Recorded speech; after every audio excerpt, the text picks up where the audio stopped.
গ্যাসের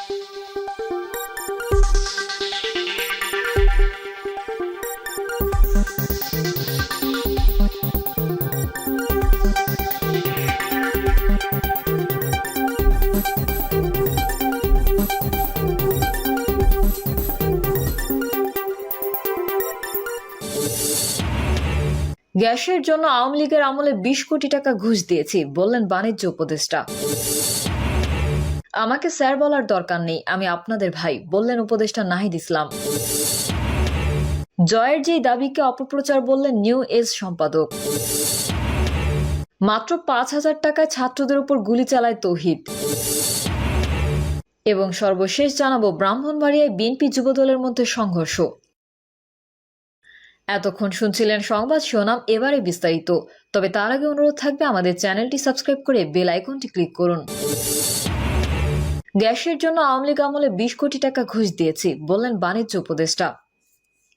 আওয়ামী লীগের শাসন আমলে শিল্প কারখানায় গ্যাস সংযোগ পেতে ২০ কোটি টাকা ঘুষ দিতে হয়েছে জানিয়ে বাণিজ্য উপদেষ্টা শেখ বসির উদ্দিন বলেছেন, শিল্প কারখানায় বিনিয়োগের পর গ্যাস পেতে নিজের টাকায় ৪০ কিলোমিটার পাইপলাইন স্থাপন করতে হয়েছে। এই পাইপলাইন নির্মাণে শুধু রোড কাটিং বাবদ আমি ২০ কোটি টাকা ঘুষ দিয়েছি, আর এই ঘুষ দেওয়ার জন্য আমাকে ঘুষ দিতে হয়েছে।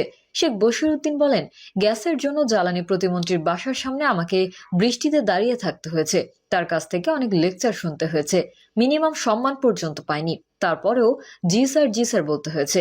কিছু কিছু মানুষের সিটি স্ক্যান করে তাদের ব্রেন দেখার ইচ্ছা হচ্ছে আমার, মানুষ কিভাবে এত ক্রিমিনাল হতে পারে। বাণিজ্য উপদেষ্টা বলেন, আমি জ্বালানি উপদেষ্টাকে এক মিটিংয়ে বলতে শুনেছি যে জ্বালানি খাত দুর্নীতির অন্যতম স্তম্ভ, সেখান থেকে আমাদের বের হতে হবে। অনুষ্ঠানে বিদ্যুৎ ও জ্বালানি উপদেষ্টা মোহাম্মদ ফজলুল কবির খান বলেন, ভোলার গ্যাস ক্ষেত্রে আবিষ্কৃত গ্যাস সিএনজি বা এলএনজি ফরম্যাটে আনার জন্য আগামী ডিসেম্বরে দরপত্র আহ্বান করা হবে। ফয়জুল করিম বলেন, ভোলার ৭০ MSCF গ্যাস পাওয়া গেলেও পাইপলাইন না থাকায় ওই গ্যাস ঢাকায় বা শিল্প এলাকায় আনা যাচ্ছে না। ভোলার গ্যাস ঢাকায় আনার জন্য আমরা ডিসেম্বরেই ওপেন টেন্ডার দিয়েছি। আগামী ব্যবসায়ীরা দরপত্রে অংশগ্রহণের মাধ্যমে এলএনজি বা সিএনজি ফরম্যাটে এই গ্যাস ঢাকায় আনতে পারবেন। ভোলার গ্যাস ঢাকায় আনা গেলে শিল্পে গ্যাসের সংকট কিছুটা হলেও কমবে। আমাকে স্যার বলার দরকার নেই, আমি আপনাদের ভাই বললেন উপদেষ্টা নাহিদ ইসলাম। আমাকে স্যার বলার দরকার নেই, আমি আপনাদের ভাই। গণঅভ্যুত্থানের মতো কাঁধে কাঁধ মিলিয়ে একসঙ্গে এগিয়ে যাব, ভুল করলে শুধরে দিবেন, যদি জাতির প্রয়োজন পড়ে আমরা আবারও রাস্তায় নামবো। ঢাকায় সরকারি বিজ্ঞান কলেজে 11তম জিএসসি ন্যাশনাল সায়েন্টিস্ট ম্যানিয়া এর সমাপনী অনুষ্ঠানে প্রধান অতিথির বক্তব্য দেওয়ার সময় এই কথাগুলো বলেন কলেজ ছাত্রছাত্রীদের উদ্দেশ্যে ডাক, টেলিযোগাযোগ ও তথ্য প্রযুক্তি উপদেষ্টা মোহাম্মদ নাহিদ ইসলাম। জুলাই গণঅভ্যুত্থানে সরকারি বিজ্ঞান কলেজের ছাত্রদের অংশগ্রহণ এবং আত্মত্যাগের জন্য ধন্যবাদ এবং কৃতজ্ঞতা জানান উপদেষ্টা। তিনি বলেন, জেনজি পৃথিবীকে দেখিয়ে দিয়েছে তারা আন্দোলন সংগ্রামে রক্ত দিয়ে দেশকে স্বৈরাচার মুক্ত করতে পারে, তারা অলস নয়। উপদেষ্টা বলেন, জুলাই গণঅভ্যুত্থানের সুফল যেন বাংলাদেশের প্রতিটি মানুষ পায়, সেই কাজটি আমাদের করতে হবে। আমরা আশা করি যে প্রত্যাশা নিয়ে সবাই আন্দোলন করেছে, রক্ত দিয়েছে, সেই প্রত্যাশা আমাদের পূরণ হবে। জুলাই গণঅভ্যুত্থান আমাদের আত্মমর্যাদা নিয়ে দাঁড়াতে শিখিয়েছে, এই আত্মবিশ্বাস নিয়ে আমাদের বাংলাদেশকে নতুনভাবে গড়তে পারবো। জয়ের যেই দাবিকে অপপ্রচার বললেন নিউ এজ সম্পাদক। সাবেক প্রধানমন্ত্রী শেখ হাসিনার পুত্র সজীব ওয়াজেদ জয়ের একটি ফেসবুক পোস্টে করা অভিযোগকে সম্পূর্ণ ভিত্তিহীন ও মিথ্যা বলে উল্লেখ করেছেন নিউ এজ পত্রিকার সম্পাদক নুরুল কবির। সেই সঙ্গে একে একটি অযৌক্তিক এবং অসত্য প্রচারণা ছাড়া কিছু নয় বলেও মন্তব্য করেন তিনি। গত 16ই নভেম্বর জয়ের ভেরিফাইড ফেসবুক পেজ থেকে দেওয়া একটি পোস্টে দাবি করা হয় যে ডক্টর ইউনূসের নেতৃত্বাধীন অন্তর্বর্তী সরকার নিউ এজ সম্পাদক নুরুল কবিরকে চাপ দিয়ে একটি সংবাদ সরিয়ে ফেলাতে বাধ্য করেছে। ওই পোস্টে উল্লেখ করা হয়, নিউ এজ 16ই নভেম্বর প্রকাশিত একটি প্রতিবেদনে জানিয়েছিল যে বর্তমান সরকারের প্রথম 52 দিনে 8 জনকে বিচার বহির্ভূতভাবে হত্যা করা হয়েছে এবং সেই প্রতিবেদনটি চাপের মুখে সরিয়ে নেওয়া হয়েছে। জয়ের এই অভিযোগের জবাবে নিউ এজ সম্পাদক তার ফেসবুক পোস্টে স্পষ্টভাবে জানিয়েছেন, এটি একটি ভিত্তিহীন ও মিথ্যা অভিযোগ। কোনো সরকারি সংস্থা আমাকে বা নিউ এজকে এই প্রতিবেদন সরানোর নির্দেশ দেয়নি এবং আমরা খবরটি সরাইওনি। নুরুল কবির আরও বলেন, মিস্টার সজীব ওয়াজেদ জয় হয়তো জানেন না বা জানার চেষ্টা করেননি যে এমনকি ডক্টর ইউনূসের প্রশাসন যদি আমাদের কাছ থেকে খবর সরানোর অনুরোধও করত, তবু আমরা তা করতাম না।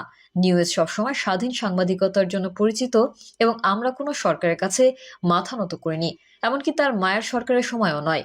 নিউজ সম্পাদক আরও বলেন, আমাদের পত্রিকা সবসময় নীতি ও পেশাগত সততার জন্য প্রচুর মূল্য দিয়েছে। অতীতের কোনো সরকারই আমাদের এই সততা থেকে বিচ্যুত করতে পারেনি। সুতরাং জয়ের এই দাবি একটি অযৌক্তিক এবং অসত্য প্রচারণা ছাড়া কিছু নয়। এমন মন্তব্যের পর নিউজ এবং এর সম্পাদক নুরুল কবিরের স্বাধীন সাংবাদিকতার ধারাবাহিকতা আরও একবার আলোচনায় উঠে এসেছে। এটি বাংলাদেশের বর্তমান রাজনৈতিক প্রেক্ষাপটে সংবাদ মাধ্যমের স্বাধীনতার প্রসঙ্গেও নতুন করে দৃষ্টিপাত করেছে। মাত্র 5,000 টাকায় ছাত্রদের উপর গুলি চালায় তৌহিদ। চট্টগ্রামে বৈষম্য বিরোধী ছাত্র আন্দোলনে শিক্ষার্থীদের উপর গুলিবর্ষণের ঘটনায় জড়িত অস্ত্রধারী ও সন্ত্রাসী তৌহিদুল ইসলাম ওরফে ফরিদকে গ্রেফতার করেছে পুলিশ। গ্রেফতার তৌহিদ নগরীর চান্দগাঁওয়ের শেমশের পাড়া এলাকায় সেকান্দারের ছেলে। নগরীর চান্দগাঁও থানা পুলিশের একটি টিম শুক্রবার রাতে সাতক্ষীরা জেলায় কামালনগর এলাকায় অভিযান চালিয়ে তাকে গ্রেফতার করে। আন্দোলন চলাকালে নগরের চান্দগাঁও বদ্দারহাট এলাকায় অস্ত্র উঁচিয়ে গুলি করতে দেখা গিয়েছিল তাকে। এই ছবি সামাজিক যোগাযোগ মাধ্যমেও ছড়িয়ে পড়ে। তিনি ছাত্রদের উপর 28 রাউন্ড গুলি করেছিলেন। এই কাজের জন্য স্থানীয় কাউন্সিলরের বন্ধু তাকে 5,000 টাকা দিয়েছিল। শনিবার সকালে চট্টগ্রাম মেট্রোপলিটন পুলিশের মিডিয়া সেন্টারে আয়োজিত এক সংবাদ সম্মেলনে এসব তথ্য জানান ডিসি রইসউদ্দিন। সংবাদ সম্মেলনে ডিসি রইসউদ্দিন জানান, তৌহিদ একজন পেশাদার সন্ত্রাসী। সাতক্ষীরা থেকে তৌহিদকে গ্রেফতার করা হয়। গত 4 আগস্ট নগরের চান্দগাঁওয়ের বিভিন্ন এলাকায় আগ্নেয়াস্ত্র নিয়ে ছাত্র জনতার আন্দোলনে নির্বিচারে গুলি করার কথা স্বীকার করেছে তৌহিদ। ওই দিন সে একাই 28 রাউন্ড গুলি ছোড়ে। তার ব্যবহৃত এই অস্ত্র ও গুলি উদ্ধার করতে অভিযান চলমান রয়েছে। গ্রেফতার আসামি পুলিশের জিজ্ঞাসাবাদে জানিয়েছে, তার ব্যবহৃত অস্ত্রটি পাকিস্তানি শুটার গান এবং তার কাছে একাধিক অস্ত্র রয়েছে, যেগুলো উদ্ধারের জন্য ইতোমধ্যে কাজ শুরু করেছে। রইসউদ্দিন জানান, তৌহিদের রাজনৈতিক পরিচয় কিংবা কোনো রাজনৈতিক নেতাকর্মীর অনুসারী তা জানাতে পারেনি পুলিশ। তবে তার বিরুদ্ধে সিএমপির বিভিন্ন থানায় হত্যা, অস্ত্রবাজি, চাঁদাবাজি, মাদক ও ছিনতাইয়ের 12টি মামলা রয়েছে। এর মধ্যে 5টি হত্যা মামলা। সে ভারতে পালিয়ে যাওয়ার চেষ্টা করছিল। পুলিশ তার কাছে থাকা অবৈধ অস্ত্র ও সহযোগীদের গ্রেফতারে অভিযান চালাচ্ছে। তৌহিদ জানায়, চান্দগাঁও এলাকায় স্থানীয় কাউন্সিলরের বন্ধু মহিউদ্দিনের নির্দেশে ছাত্র জনতার আন্দোলনে গুলিবর্ষণ করেছিলেন। এই কাজের জন্য মহিউদ্দিন আমাকে 5,000 টাকা দিয়েছিল। টাকার লোভে আমি ছাত্র জনতার আন্দোলনে গুলি করেছি। ব্রাহ্মণবাড়িয়ায় বিএনপি যুবদলের মধ্যে সংঘর্ষ। ব্রাহ্মণবাড়িয়ার সরাইলে বিএনপি ও যুবদলের দুপক্ষের মধ্যে সংঘর্ষ হয়েছে। স্থানীয়দের সূত্রে জানা যায়, আজ শনিবার বিকেলে তরুণ দলের কর্মী সভা অনুষ্ঠিত হয়েছে। তবে সেই সভায় কমিটি গঠন নিয়ে কোনো সিদ্ধান্ত হয়নি। এ নিয়ে নেতাকর্মীদের মধ্যে উত্তেজনা চলছিল। কর্মী সভা শেষে উপজেলা বিএনপির যুগ্ম সাধারণ সম্পাদক দালাল মাহমুদ ও যুবদলের যুগ্ম সাধারণ সম্পাদক নূর আলম তরুণ দলের কমিটি নিয়ে তর্কে জড়ায়। তর্কের এক পর্যায়ে দুলাল মাহমুদ ও নূর আলমের সমর্থকরা সংঘর্ষে জড়িয়ে পড়ে। এ ঘটনায় সরাইল উপজেলায় উত্তেজনা বিরাজ করছে।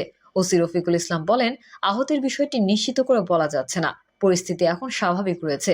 সংঘর্ষের শুরুতে সরাইল থানার পুলিশ ঘটনাস্থলে গিয়ে পরিস্থিতি নিয়ন্ত্রণে আনে। সুনির্দিষ্ট অভিযোগ পেলে ব্যবস্থা গ্রহণ করা হবে।